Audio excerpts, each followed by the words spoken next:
Hi students, welcome to everyone and thanks for watching. Our today's topic is active and passive voice.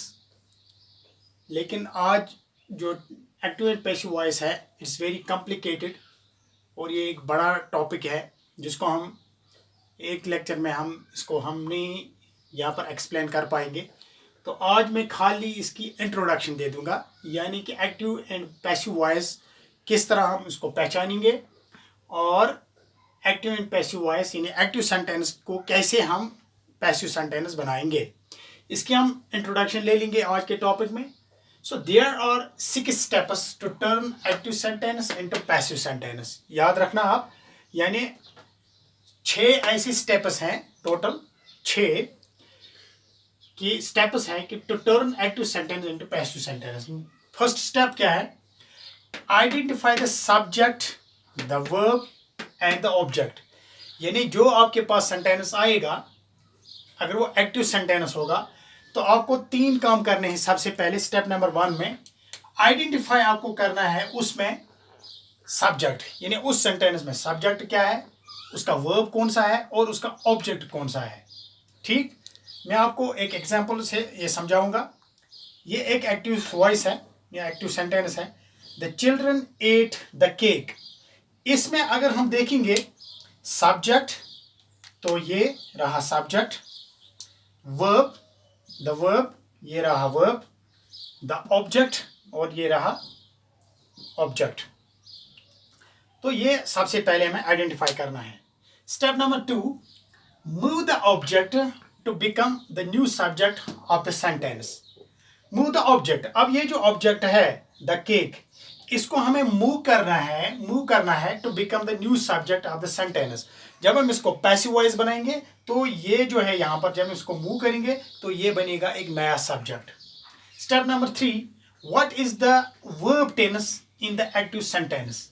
तो हमें ये understand करना है कि इस सेंटेंस में जो वर्ब है, जो टेंस है, वर्ब टेंस, वो कौन सा है, ये बहुत जरूरी है।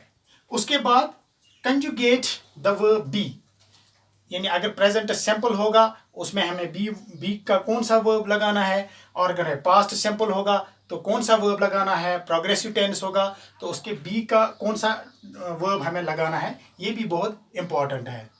Step number 5, add the past participle, जिसको हम वर्ब की थर्ड फॉर्म बोलते हैं, ऑफ द मेन वर्ब। यानी याद रखना, जब भी हम पैसिव वॉइस बनाएंगे, हार्ड एंड फास्ट रूल है कि हमें वर्ब की थर्ड फॉर्म यानी पास्ट पार्टिसिपल वर्ब का इस्तेमाल करना है।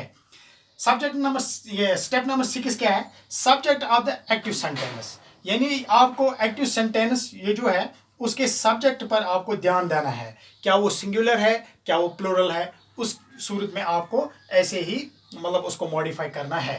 तो ये रहे 6 स्टेप्स जिनकी हम मदद से एक्टिव वॉइस को हम टर्न करेंगे इनटू पैसिव वॉइस। लेकिन इसके साथ साथ हमें कुछ और सीखना है यहाँ पर। सबसे पहले active voice, active passive voice जाने से पहले सब्जेक्टिव केस, हम अगर हमारे पास आई होगा तो ये बनेगा बाय मी, अगर वी होगा ये बनेगा बाय अस, अगर यू होगा ये बनेगा बाय यू, अगर ही होगा ये बनेगा बाय हिम, अगर शी होगा बाय हर, इट होगा बाय इट, दे होगा बाय दे। अब हम एग्जाम्पल की मदद से ये हम आज समझेंगे। The children ate the cake, इसमें सब्जेक्ट, वर्ब, ऑब्जेक्ट, इन स्टेप्स की मदद से आइडेंटिफाई द सब्जेक्ट हमने किया है, वर्ब भी किया है, ऑब्जेक्ट, ये तीनों ऑब्जेक्ट आइडेंटिफाई हो गए हैं। अब क्या करना है? Move the object the cake, यानी ये ऑब्जेक्ट जो है इसको हमने मूव किया द केक, स्टेप नंबर 2 पर।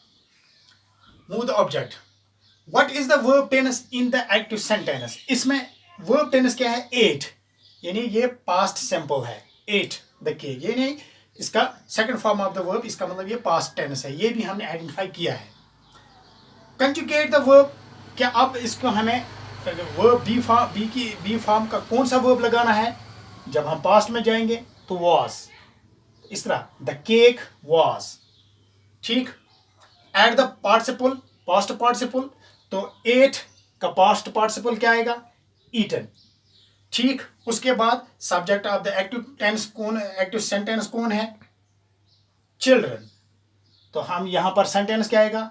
The cake was eaten by the children. तो अगर हम इनका इस्तेमाल करेंगे, मिसाल the children ate the cake, हम लिखेंगे ही एट द केक। तो यहां पर क्या आएगा? The cake was eaten by him, तो ही के बदले हिम। इस तरह अगर हम यहां पर दे लगाएंगे, सपोज सब्जेक्ट हम दे बनाएंगे, दे एट द केक, तो इस तरह क्या होगा? The cake was eaten by, they के बदले बाय देम। इस तरह मिसाल के तौर पर वी अगर हम करेंगे, वी एट द केक, तो उस सूरत में बाय अस किस तरह बनेगा? The cake was eaten by us. तो इनकी मदद से आप इस सेंटेंस को बहुत सारे ये जो है सब्जेक्ट्स, इनमें आप इनको टर्न कर सकते हैं और प्रैक्टिस कर सकते हैं। मजीद आने वाले इस एक्टिव एंड पैसिव वॉइस जो बहुत ही कॉम्प्लिकेटेड है in so far English is concern, English grammar is concern, तो इसके आने वाली वीडियोस आप ज़रूर देखिएगा, तभी आपको ये समझ आएगा। Have a good day, thanks.